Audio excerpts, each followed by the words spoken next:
The cleantech company will be launching a fleet of H2-powered self-driving vehicles in 3 years. Gemini Motor Company has been developing autonomous, zero-emission hydrogen fuel cell truck models and has now announced its intention to launch an entire fleet by 2025.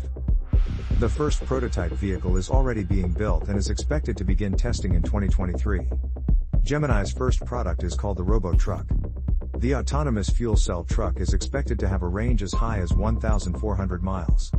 Moreover, its refueling time will be less than 20 minutes.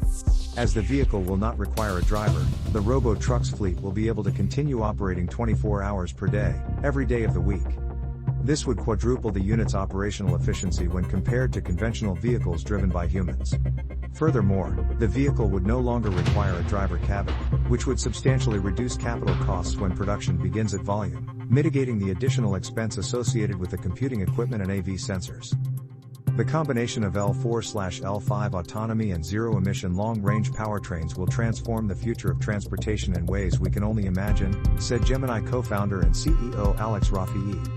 For the first time, we can accelerate decarbonization in transportation by combining two technologies that enable our zero-emission fleet to maximize utilization up to 97% of the time in a 24-hour day.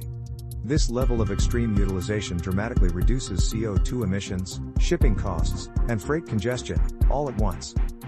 20,000 of this autonomous fuel cell truck model would achieve the environmental impact of 3 million battery electrics.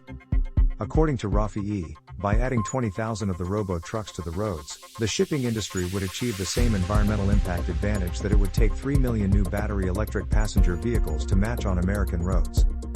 The company's approach is highly focused on software that brings together sensor fusion with self-learning. The Gemini AI makes it possible for the vehicles to operate entirely autonomously, including predictive maintenance and the maximization of fuel efficiency. Equally, they are expected to adhere to the highest road safety standards. The company is currently working with AV partners to develop the fuel cell truck AV stack, which will begin its early testing before the end of the summer. Thank you for following Hydrogen Fuel News. Make sure to hit subscribe and click the link within the description to get our free ebook.